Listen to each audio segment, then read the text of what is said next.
नमस्कार दोस्तों, स्वागत है आपका कमोडिटी अपडेट्स में। स्वागत है।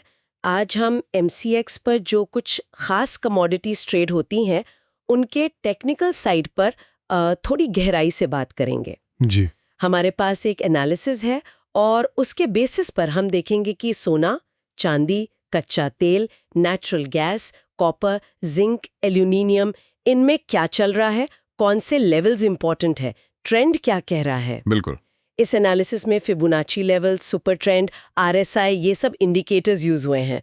तो चलिए देखते हैं कि ये हमें क्या कहानी बता रहे हैं। बिल्कुल, देखिए, ये जो टेक्निकल इंडिकेटर्स होते हैं ना, ये ट्रेडर्स के लिए बहुत मायने रखते हैं। ये हमें एक आइडिया देते हैं कि प्राइस मतलब कीमत किधर जा सकती है शॉर्ट टर्म में। हाँ। और वो कौन से अहम लेवल्स हैं जहां बाइंग या सेलिंग प्रेशर बन सकता है।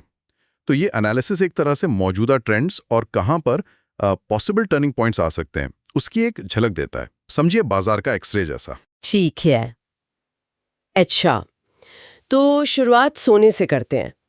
गोल्ड, जो मतलब हमेशा सबकी नज़र में रहता है।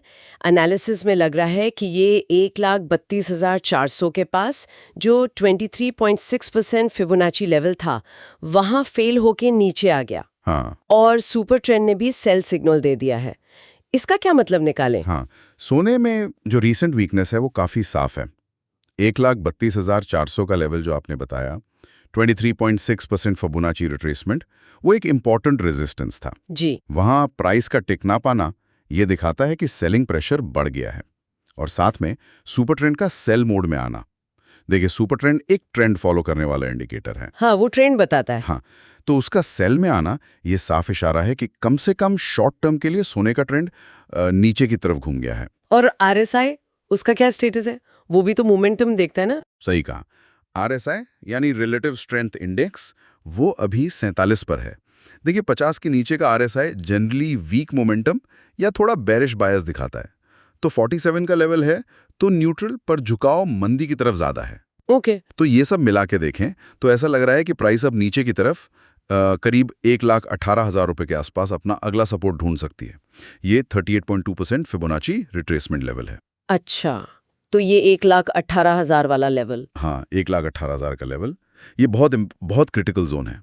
अगर प्राइस यहाँ संभल जाती है तो शायद एक बाउंस देखने को मिले, लेकिन अगर ये टूटता है तो फिर गिरावट और बढ़ सकती है। तो मतलब अभी सोने पर थोड़ा कॉशियस रहना चाहिए। बिल्कुल, नजरिया अभी सतर्कता के साथ मंदी का है।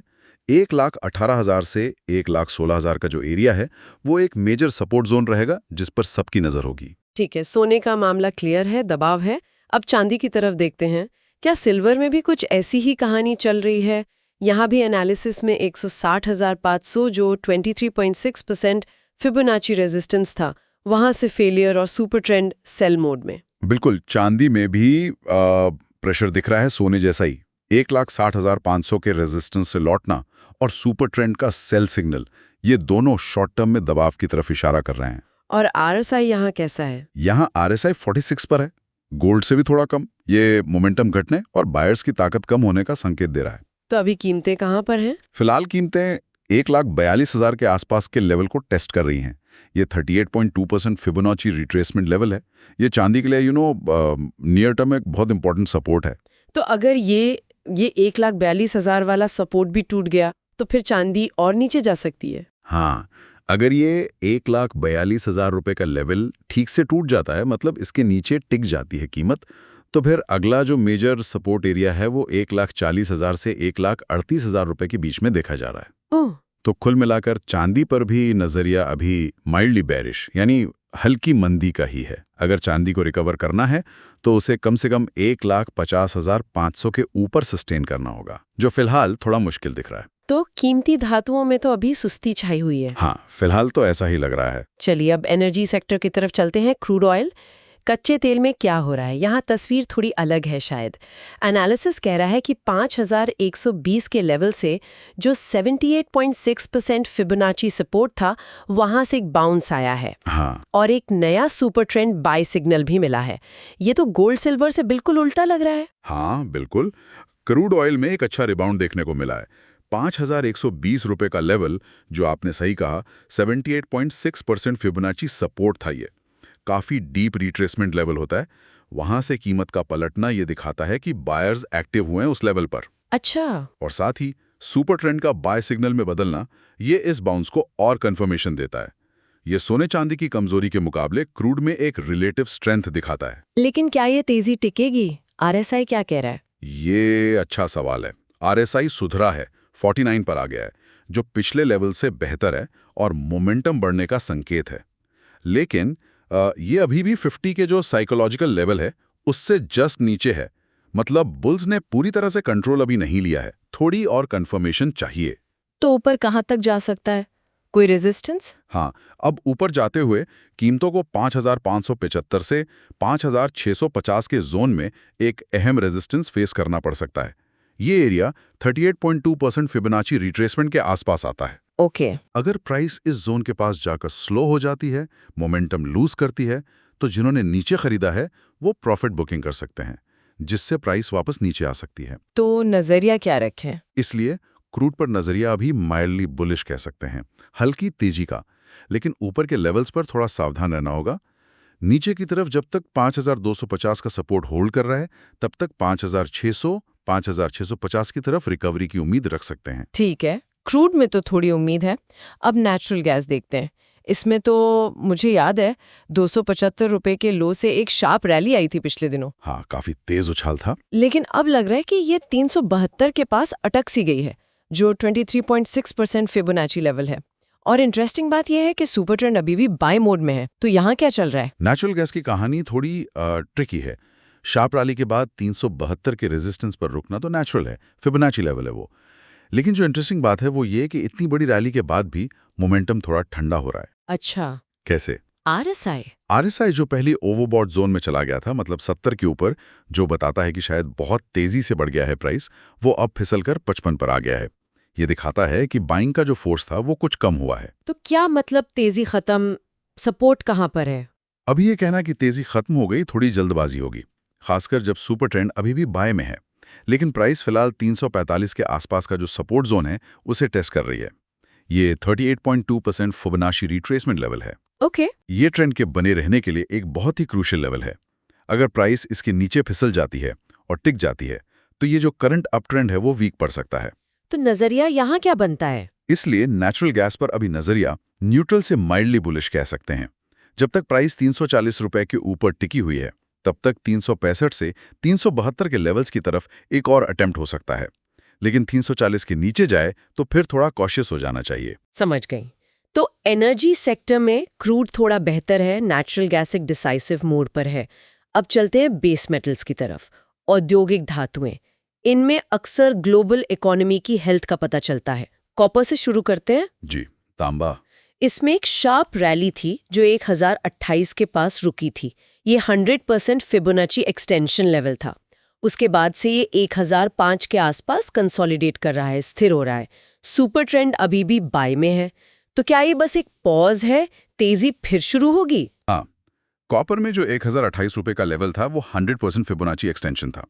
ये एक्सटेंशन लेवल्स हमें बताते हैं कि कोई ट्रेंडिंग मूव कितना आगे जा सकता है, एक तरह से टारगेट होते हैं। हाँ। तो उस लेवल के पास पहुंचकर प्राइस का रुकना और 1005 के आसपास स्टेबल होना, ये टिपिकल कंसोलिडेशन है। मतलब प्राइस अपनी पिछली बढ़त को डाइजेस्ट कर रही है, अगले मूव के लिए रेडी हो रही है। और सुपर ट्रेंड का बाय मोड में रहना ये बताता है कि ब्रॉडर ट्रेंड अभी भी अप है। और मोमेंटम कैसा है? आरएसआई क्या कह रहा है? आरएसआई 61 पर है। ये पहले के जो ओवरबॉट लेवल्स थे उनसे थोड़ा नीचे आया है। मतलब इनिशियल जो रश था बाइंग का वो थोड़ा थमा है, लेकिन 60 के ऊपर का आरएसआई अभी भी स्ट्रॉन्ग बुलिश मोमेंटम ही माना जाता है। तो ये कंसोलिडेशन अच्छा संकेत है। हाँ, ये एक हेल्दी कंसोलिडेशन हो सकता है। नीचे की तरफ इमीडिएट सपोर्ट 975 रुपए के आसपास है, जो 78.6% फिबोनाची रिट्रेसमेंट जोन है। जब तक प्राइसेस इस 975 रुपए लेवल के ऊपर होल्ड कर रही हैं, तब तक यहां से 1025 और 1035 रुपए के लेवल्स की तरफ एक और लेग अप आने की काफी अच्छी पॉसिबिलिटी है। तो कॉपर पर हल्की तेजी का व्यू रख सकते हैं। हाँ, नजरिया माइल्डली बुलिश या कंसोलिडेशन के बाद ऊपर जाने की तैयारी का मान सकते हैं। बस शर्त यह है कि 975 का सपोर्ट न टूटे। ठीक है। और जिंक में भी लगभग यही कहानी दिख रही है ना?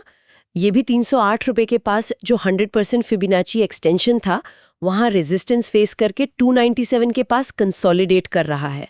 और यहाँ भी सुपर ट्रेंड बाय मोड में है। बिल्कुल, जिंक का पैटर्न भी कॉपर से काफी मिलता जुलता है। एक स्ट्रॉन्ग मूव के बाद कंसोलिडेशन, सुपर ट्रेंड का बाय में होना ये कंफर्म करता है कि ओवरऑल ट्रेंड अभी भी पॉजिटिव है। RSI कैसा है जिंक में? RSI 60 पर है, जो मॉडरेट बुलिश मोमेंटम दिखाता है, लेकिन साथ ही थोड़ी सी थकावट का भी इशारा है, जैसे बायर्स थोड़ा पॉज ले रहे हैं। नीचे की तरफ 291 रुपए के पास 78.6% फिबोनाची रिट्रेसमेंट लेवल है, वो इमीडिएट सपोर्ट का काम कर रहा है। और major support? Major support zone 291 रुपए से 288 रुपए के बीच है। अगर जिंक 305 के लेवल के ऊपर सस्टेन करना शुरू करता है तो ये इस कंसोलिडेशन से ब्रेकआउट देकर 315 की तरफ अपनी रैली रिज्यूम कर सकता है। तो यहाँ भी हल्की तेजी? हाँ, यहाँ भी नजरिया माइल्डली बुलिश मान सकते हैं, जो कंसोलिडेशन के बाद कंटिन्यू रह सकती है। और बेस मेटल्स में आखिर में एल्यूमिनियम, ये तो बाकी दोनों से मतलब कॉपर और जिंक से ज्यादा स्ट्रॉन्ग लग रहा है। एनालिसिस कह रहा है कि ये 272 रुपए के पास अपना रेजिस्टेंस टेस्ट कर रहा है, जो 100% फिबोनाची एक्सटेंशन लेवल है। हाँ, और सुपर ट्रेंड भी स्ट्रांगली बाय मोड में है। हाँ, एल्यूमिनियम में क्लियरली एक अपवर्ड मोमेंटम और स्ट्रॉन्ग बुलिश स्ट्रक्चर दिख रहा है। ये बेस मेटल्स पैक में लीडर जैसा नजर आ रहा है। RSI भी अच्छा होगा फिर? बिल्कुल, RSI 68 पर है, जो काफी हेल्दी मोमेंटम दिखाता है। हालांकि ये 70 के लेवल के करीब है, जिसे ओवरबॉट टेरिटरी मानते हैं। इसका मतलब ये है कि यहाँ से एक और बड़ा जंप आने से पहले प्राइस थोड़ी देर कंसोलिडेट कर सकती है, या एक माइनर करेक्शन भी आ सकता है। लेकिन ओवरऑल ट्रेंड मजबूत है। हाँ, ओवरऑल ट्रेंड बहुत स्ट्रांग है। नीचे की तरफ मेजर सपोर्ट 262 से 260 के पास है, जो 78.6% फिबोनाची जोन है। एल्यूमिनियम पर नजरिया क्लियरली बुलिश कहा जाएगा, मोमेंटम इंटैक्ट है। अगर प्राइस 272 के लेवल को डिसाइसिवली ब्रेक करती है तो ये 280 से 284 तक के नए लेवल्स का रास्ता खोल सकती है। वाह! तो अगर हम इन सबको एक साथ देखें तो काफी मिक्स्ड पिक्चर है। एक तरफ गोल्ड और सिल्वर है जो दबाव में है। हाँ, कीमती धातुएं वीक हैं। दूसरी तरफ बेस मेटल्स हैं जहां कॉपर और जिंक कंसोलिडेट कर रहे हैं, लेकिन एल्यूमिनियम मजबूती दिखा रहा है। सही। और एनर्जी में क्रूड ऑयल बाउंस कर रहा है, जबकि नेचुरल गैस एक क्रिटिकल लेवल पर है। तो मतलब बाजार में काफी एक्शन है, और ये टेक्निकल लेवल्स और इंडिकेटर्स हमें शॉर्ट टर्म डायरेक्शन के बारे में इंपॉर्टेंट क्लूज दे रहे हैं। बिल्कुल सही कहा। हमने जो भी एनालिसिस अवेलेबल था उसके बेसिस पर इन सभी कमोडिटीज के इंपॉर्टेंट सपोर्ट, रेजिस्टेंस और मोमेंटम सिग्नल्स पर बात की। बिल्कुल। और देखिए, ये जो टेक्निकल एनालिसिस है, ये एक स्नैपशॉट जैसा होता है। उस पर्टिकुलर टाइम पर क्या सिचुएशन है ये बताता है। ट्रेडर्स के लिए डिसीजन मेकिंग में ये बहुत हेल्पफुल होते हैं। हाँ, ये बात तो है। लेकिन ये याद रखना भी जरूरी है कि मार्केट्स डायनामिक होते हैं, हमेशा बदलते रहते हैं। ये लेवल्स टूट भी सकते हैं, मोमेंटम शिफ्ट भी हो सकता है। इसीलिए ट्रेडर्स लगातार इन लेवल्स और बदलते डायनामिक्स पर नजर रखते हैं। सही कहा, बाजार कभी एक जगह रुकते नहीं। और बस आज की चर्चा के आखिर में एक सोचने वाली बात। हमने ये जो पैटर्न देखा, precious metals weak, industrial metals strong या कंसोलिडेटिंग, और एनर्जी में क्रूड में बाउंस। हाँ, ये जो फर्क दिखा। हाँ, तो क्या ये सिर्फ टेक्निकल मूव्स हैं, या ये ग्लोबल इकोनॉमी की बदलती एक्सपेक्टेशंस या ट्रेंड्स के बारे में कुछ डीपर सिग्नल्स दे रहा है? जैसे क्या एल्यूमिनियम की स्ट्रेंथ बढ़ती इंडस्ट्रियल डिमांड की तरफ इशारा कर रही है? और गोल्ड की वीकनेस क्या ये बता रही है कि इन्वेस्टर्स अब सेफ हेवन से निकलकर थोड़ा रिस्क लेने को तैयार हो रहे हैं? ये इंटरेस्टिंग पॉइंट है। ये एक बड़ा सवाल है जो इन चार्ट्स और लेवल से थोड़ा आगे जाता है और मैक्रो पिक्चर से जुड़ता है। इस पर भी सोचने की जरूरत है। ये वाकई एक दिलचस्प सवाल है और सोचने लायक बात है कि ये अलग अलग कमोडिटीज की चालें मिलकर क्या बड़ी कहानी कह रही हैं। इसी विचार के साथ आज की हमारी ये बातचीत यहीं खत्म करते हैं। जी। एक जरूरी बात, ये चैनल सिर्फ एजुकेशनल और इन्फॉर्मेशनल पर्पस के लिए है। बने रहिए हमारे साथ हर बड़ी कमोडिटी खबर के लिए, सिर्फ कमोडिटी अपडेट्स पर। चैनल को सब्सक्राइब जरूर कीजिए और बेल आइकन दबाएं ताकि आप कोई भी इम्पोर्टेंट अपडेट मिस ना करें। धन्यवाद।